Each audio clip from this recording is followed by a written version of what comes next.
ముస్లింలు తమ జీవితకాలంలో ఒక్కసారైనా ఈ మక్కా, మదీనా యాత్ర అయితే చేయాలని అనుకుంటూ ఉంటారు. అలాంటి మక్కా, మదీనా యాత్రలో అయితే గనుక హైదరాబాద్‌కు చెందిన ముస్లిం యాత్రికుల బస్సు సజీవ దహనమైపోయింది. ఆల్‌మోస్ట్‌గా ఈ ఘటనలో 40-42 మంది వరకు కూడా మృతి చెందారని అయితే చెప్తూ ఉన్నారు. అసలు విషయం ఏంటని చూస్తే గనుక సౌదీ అరేబియాలో ఈ ఘోర విషాద సంఘటన చోటు చేసుకుంది. మక్కా నుంచి మదీనాకి అంటే మక్కా యాత్ర పూర్తి చేసుకొని మదీనా యాత్రకు వెళ్తున్నటువంటి భారతీయ యాత్రికులు అంటే ఆల్మోస్ట్ అందరూ కూడా హైదరాబాద్‌కు చెందిన వాళ్ళే ఈ యాత్ర బస్సులో ఎక్కువ మంది ఉన్నారని అయితే చెప్తూ ఉన్నారు. ఇది మదీనా అలాగే బదర్, మదీనా మధ్య ముఫరహత్ అనే ప్రాంతంలో అయితే గనుక డీజిల్ ట్యాంకర్‌ని ఈళ్ళు వెళ్తున్న బస్సు ఢీకొట్టింది.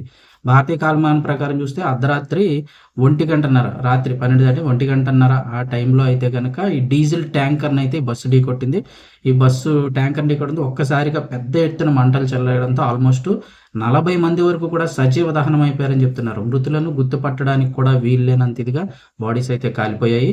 ఇందులో 11 మంది వరకు ఆడవాళ్ళు, అలాగే 10 మంది పైగా చిన్నారులు కూడా ఉన్నారని అయితే గనక అనధికారిక సమాచారం. ఇంకా వాళ్ళందరినీ కూడా గుర్తుపట్టాల్సి ఉంది. ఆల్మోస్ట్ ఒక్కరు మాత్రమే ఈ ఘటనలో ప్రాణాలతో బయటపడ్డారు. ఇంకా పోలీసులు, అలాగే ఈ భారతీయ ఏజెన్సీస్‌తో పాటు ఉమ్రా ఏజెన్సీలు ఎవరైతే ఉంటారో వాళ్ళు కూడా ఈ ఘటనా స్థలానికి చేరుకున్నారు. మొత్తం మృతుల వివరాలు ఏమిటి, ఎవరికి ఏంటి మొత్తం డీటెయిల్స్ అన్నీ కూడా తీసుకుంటున్నారు.